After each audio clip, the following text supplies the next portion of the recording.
கோப்பறிக்கை வெளியிடாத பட்சத்திலும் சர்ச்சை ஏற்படுத்திய முறைகள் விநியோகத்தில் ஊழல் இடம்பெற்றுள்ளமை தற்போது நாட்டு மக்களை அறிந்து கொண்டுள்ளதாக கலாநிதி ராஜீவ் விஜயசிங்க தெரிவித்துள்ளார். கொழும்பில் இன்று நடைபெற்ற ஊடகவியலாளர் சந்திப்பில் அவர் இதனை குறிப்பிட்டார். අපි ස්තුති වෙනවා සුජීව සේනසිංහ ඇමතිතුමාට.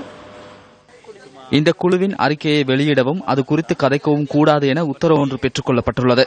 அதையிட்டு பிரதி அமைச்சர் சுஜீவ சேனசிங்கவுக்கு நன்றியை தெரிவித்துக் கொள்கிறேன். சட்டத்திற்கு மதிப்பளிக்கும் வகையில் அந்த அறிக்கை குறித்து நாம் கதைக்கப் போவதில்லை. எனினும் நான் எண்ணுகின்ற விதத்தில் மிகவும் முக்கியமான விடயம் ஒன்று இருக்கின்றது. ஊழல் தொடர்பில் கதைக்கும் போது இந்த அறிக்கை இல்லாமல் இந்த இடத்தில் ஊழல் வெளியிடப்பட்டுள்ளது. கடன் தொடர்பில் கதைக்கும் போது ஒவ்வொரு பக்கத்திற்கும் செல்கின்றனர். இது உறுதிப்படுத்தப்படும் பட்சத்தில் விலக்கப்படுவார் என ஜனாதிபதி கூறினார். எனினும் பிரதமரை பாதுகாத்துக் கொள்வதற்காக ஜனாதிபதியிடம் ஆலோசனைகள் பெற்றுக் கொள்ளப்படுகின்றது. அதனால் பிரதமர் இதனை மறைத்துக் கொண்டுள்ளார். මේ නිසා තමයි මං කෙලිම කියන්නේ අගමැතිතුමා මේක හංගන්න බලන්නේ යාගේ මැදිහත් වීමක් තියෙන්නේ නැත්තේ. இந்த முறைகள் விநியோகம் தொடர்பில் ஆளும் அமைச்சர் ஒருவருடன் விவாதத்திற்கு தயார் என ராஜீவ் விஜயசிங்க தெரிவித்துள்ளார். யாராவது சுஜீவவுடன் விவாதத்தை ஏற்பாடு செய்தால் நாம் மிகுந்த மகிழ்ச்சி அடைவோம்.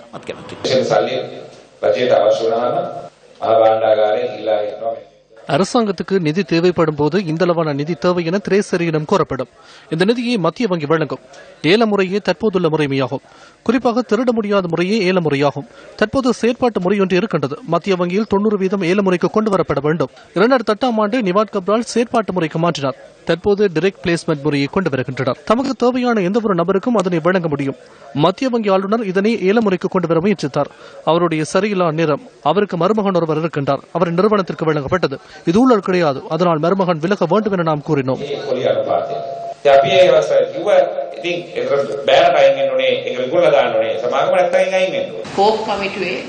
கோப் குழு அறிக்கை இதுவரை முன்வைக்கப்படவில்லை. இந்த விசாரணை இதுவரை நிறைவு பெறவில்லை. இந்த விசாரணைகள் தேர்தல் நிறைவு பெற்றதன் பின்னர் முன்னெடுக்கப்படும் என பிரதமர் கூறியுள்ளார்.